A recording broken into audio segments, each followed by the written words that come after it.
ನಮಸ್ಕಾರ. ದೀಪಿಕಾ ಕೋಲ್ಕಾರ್ ಕಿಚನ್ಗೆ ಸ್ವಾಗತ.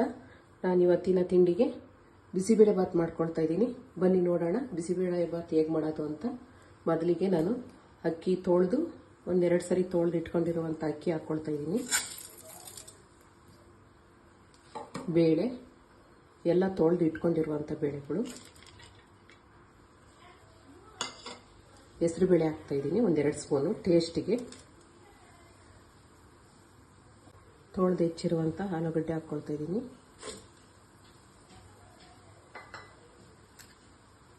ಕ್ಯಾರೆಟ್ ಹಾಕ್ಕೊಳ್ತಾ ಇದ್ದೀನಿ.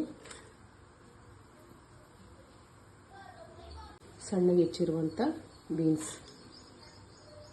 ಸಣ್ಣಗೆ ಹೆಚ್ಚಿರುವಂಥ ಟೊಮೆಟೊ, ಬಟಾಣಿ ಹಾಕ್ಕೊಳ್ತಾ ಇದ್ದೀನಿ. ನೆನೆಸಿರುವಂಥ ಬಟಾಣಿ, ವೈಟ್ ಬಟಾಣಿ ಇದು.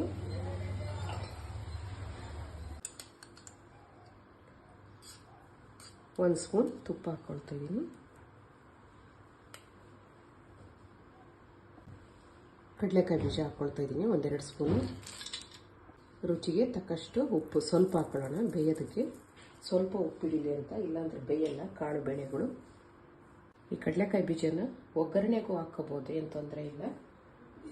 ಬೇಯಿಸಿದರೆ ತುಂಬ ಚೆನ್ನಾಗಿರುತ್ತೆ, ಒಂಥರ ಬೇಯಿಸಿದ ಕಡಲೆಕಾಯಿ ಸಿಕ್ತಂಗೆ ಸಿಗುತ್ತೆ ಅಂತ ಅಷ್ಟೇ, ಇನ್ನೇನಿಲ್ಲ. ನೀರು ಹಾಕೊಳ್ಳೋಣ.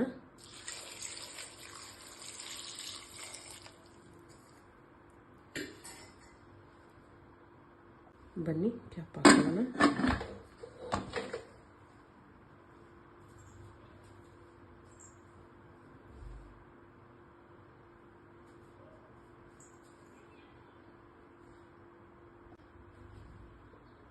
ಸ್ಟವ್ ಹಚ್ಚೋಣ. ಒಂದು 3 ವಿಸಿಲ್ ಬರಲಿ.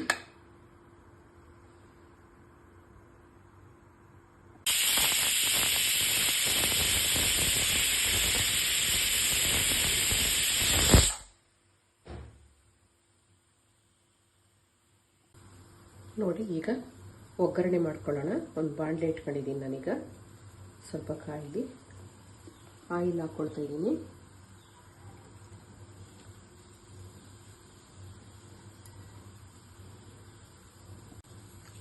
ತುಪ್ಪ ಹಾಕ್ಕೊಳ್ತಾ ಇದ್ದೀನಿ. ತುಪ್ಪ ಹಾಕೊಂಡ್ರೆ ಟೇಸ್ಟ್ ಚೆನ್ನಾಗಿರುತ್ತೆ, ಹಾಗಾಗಿ ನಾನು ತುಪ್ಪ ಹಾಕ್ಕೊಳ್ತಾ ಇದ್ದೀನಿ ಒಂದೆರಡು ಸ್ಪೂನು.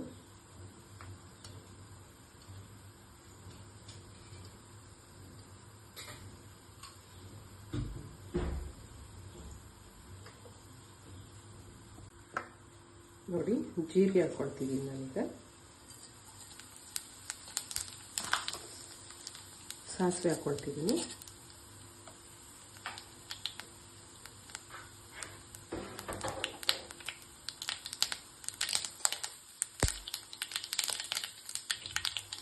ಈರುಳ್ಳಿ ಹಾಕ್ಕೊಳ್ತಿದ್ದೀನಿ. ಒಂದು ಒಣ ಮೆಣಸಿನ್ಕಾಯಿ ಹಾಕ್ಕೊಳ್ತಿದ್ದೀನಿ. ಕರಿಬೇವು ಹಾಕ್ಕೊಳ್ತಿದ್ದೀನಿ. ನೋಡಿ, ಗೋಡಂಬಿ ಹಾಕ್ಕೊಳ್ತಿದ್ದೀನಿ ಒಂದು 10-12. ಫ್ರೈ ಮಾಡ್ಕೊಳ್ಳೋಣ. ನೀವು ಈ ಟೈಮಲ್ಲಿ ಕ್ಯಾಪ್ಸಿಕಮ್ ಹಾಕ್ಕೋಬೋದು. ನಾನು ಕ್ಯಾಪ್ಸಿಕಮ್ ಹಾಕ್ಕೊಂಡಿಲ್ಲ. ಈ ಬಿಸಿಬೇಳೆ ಬಾತಿಗೆ ಯಾವುದಾದ್ರೂ ತರಕಾರಿ ಹಾಕ್ಕೋಬೋದು. ನಮ್ಮ ಮನೇಲಿ ಏನಿರುತ್ತೋ ಆ ತರಕಾರಿ ಉಪಯೋಗಿಸ್ಕೊಂಡು ನಾವು ಬಿಸಿಬೇಳೆ ಬಾತ್ ಮಾಡ್ಕೋಬೋದು. ಆ ತರಕಾರಿ ಈ ತರಕಾರಿ ಅಂತ ಏನಿಲ್ಲ, ಯಾವುದಾದ್ರೂ ಹಾಕ್ಕೋಬೋದು. ಅದು ಇದು ಅಂತ ಏನಿಲ್ಲ. ನೋಡಿ, ನಾನು ಹಿಂಗೆ ಹಾಕ್ಕೊಳ್ತಿದ್ದೀನಿ ಸ್ವಲ್ಪ.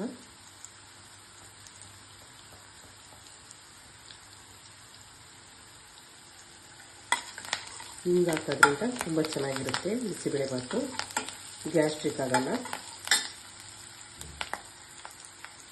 ನೋಡಿ, ಒಣ ಕೊಬ್ಬರಿ ಹಾಕ್ಕೊಳ್ತಾ ಇದ್ದೀನಿ ನಾನೀಗ.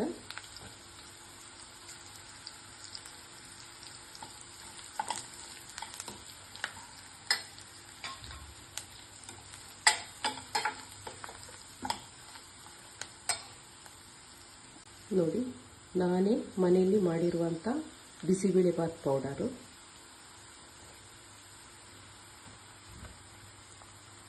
ನೀವು ಬೇಕು ಅಂತ ನಿಮಗೇನಾದರೂ ಬೇಕಾದರೆ ಕಮೆಂಟ್ ಮಾಡಿ, ನಾನು ತೋರಿಸ್ತೀನಿ. ತುಂಬ ಚೆನ್ನಾಗಿರುತ್ತೆ. ಕೊಬ್ಬರಿ, ಒಣ ಕೊಬ್ಬರಿನ ನಾವು ಬಿಸಿಬೇಳೆ ಬಾತ್ ಪೌಡ್ರಲ್ಲೂ ಪೌಡ್ರ್ ಮಾಡ್ಕೊಂಡು ಹಾಕೋಬೋದು. ಆದರೆ ನಾನಿಲ್ಲಿ ಹಾಗೆ ತುರಿದು ಹಾಕ್ಕೊಳ್ತಾ ಇದ್ದೀನಿ, ಚೆನ್ನಾಗಿರುತ್ತೆ ಅಂತ, ಬಾಯಿಗೆ ಸಿಗ್ತಾ ಇದ್ದರೆ ಚೆನ್ನಾಗಿರುತ್ತೆ ಅಂತ. ನೋಡಿ, ನಾನು ಹುಣಸೆ ರಸ ಹಾಕ್ಕೊಳ್ತಿದ್ದೀನಿ.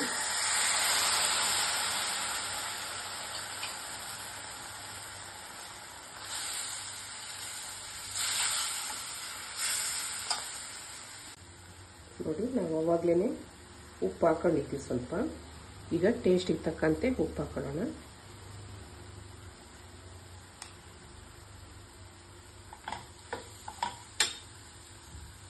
ನೋಡಿ, ಬೆಲ್ಲ ಹಾಕ್ಕೊಳ್ತಿದ್ದೀನಿ. ಬೆಲ್ಲ ಹಾಕೋದ್ರಿಂದ ಬಿಸಿಬೇಳೆಬಾತು ತುಂಬ ಟೇಸ್ಟಿಯಾಗಿರುತ್ತೆ, ಹಾಗಾಗಿ ಬೆಲ್ಲ ಹಾಕ್ಕೊಳ್ತಿದ್ದೀನಿ.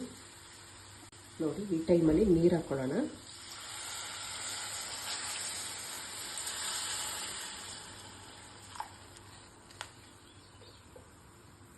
ಚೆನ್ನಾಗಿ ಈಗ ಈ ಗೊಜ್ಜು, ಬಿಸಿಬೇಳೆಬಾತು ಗೊಜ್ಜು ಚೆನ್ನಾಗಿ ಕುದಿಬೇಕು. ಕುದೀಲಿ, ಒಂದೆರಡು ನಿಮಿಷ ಕುದೀಲಿ. ಆಮೇಲೆ ಬೆಂದಿರುವಂಥ ತರಕಾರಿ ಬೇಳೆಗೆ ಸೇರಿಸೋಣ. ನಿಮಗೆ ಬಿಸಿಬೇಳೆಬಾತು ಪೌಡ್ರು ಬೇಕು ಅಂತಂದರೆ ಕಮೆಂಟ್ ಮಾಡಿ, ನಾನು ತೋರಿಸ್ತೀನಿ. ತುಂಬ ಚೆನ್ನಾಗಿರುತ್ತೆ. ನಾನು ನಮ್ಮ ಮನೆಯಲ್ಲಿ ಯಾವ ರೀತಿಯಲ್ಲಿ ಮಾಡ್ತೀನೋ ಆ ರೀತಿಯಲ್ಲಿ ನಾನು ತೋರಿಸ್ತಾ ಇದ್ದೀನಿ. ನಾನು ಮಾಡೋ ರೀತಿಯಲ್ಲೇ ತೋರಿಸ್ತಿದ್ದೀನಿ. ತುಂಬ ಚೆನ್ನಾಗಿರುತ್ತೆ. ನೀವು ಹೀಗೆ ಮಾಡಿಕೊಂಡ್ರೆ ನೀವೊಮ್ಮೆ ಟ್ರೈ ಮಾಡಿ.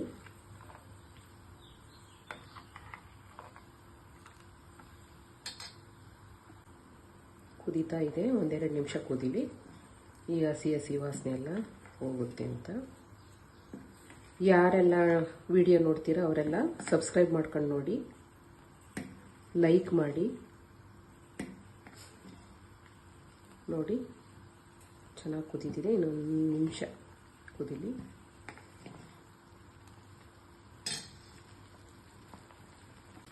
ನೋಡಿ, ಆಗಿದೆ. ಈಗ ಕಾಳು ಬೇಳೆಗೆ ಸೇರಿಸೋಣ.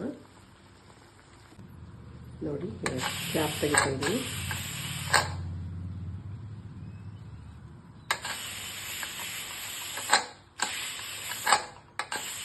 ಸ್ವಲ್ಪ ತಣ್ಣಗಾಗಬೇಕು. ಆಗಿದೆ, ಕ್ಯಾಪ್ ತೆಗಿಯೋಣ.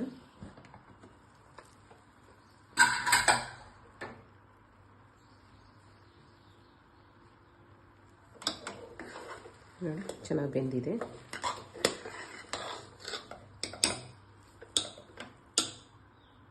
ನೋಡಿ, ಈ ಗ್ರೇವಿನ ಇದಕ್ಕೆ ಸೇರಿಸ್ಕೊಳ್ಳೋಣ. ನೋಡಿ, ಕಲರ್ ತುಂಬ ಚೆನ್ನಾಗಿದೆ.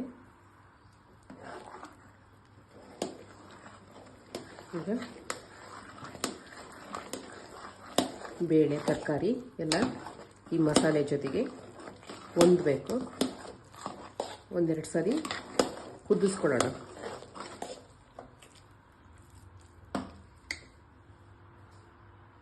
ನೋಡಿ, ಇವಾಗ ಆಗಿದೆ. ಕೊತ್ತಂಬರಿ ಸೊಪ್ಪು ಹಾಕೊಳ್ಳೋಣ.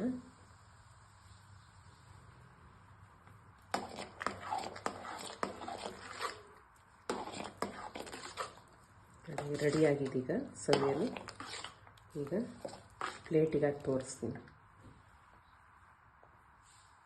ಬಿಸಿಬೇಳೆಬಾತು ಸವಿಯಲು ಸಿದ್ಧವಾಗಿದೆ. ನೀವು ನಿಮ್ಮ ಮನೇಲಿ ಮಾಡ್ಕೊಳ್ಳಿ. ಹಾಗೆ ಲೈಕ್ ಮಾಡಿ, ಸಬ್ಸ್ಕ್ರೈಬ್ ಮಾಡಿ, ನಿಮ್ಮ ಫ್ರೆಂಡ್ಸ್ ಆ್ಯಂಡ್ ಫ್ಯಾಮಿಲಿಗೆ ಶೇರ್ ಮಾಡಿ.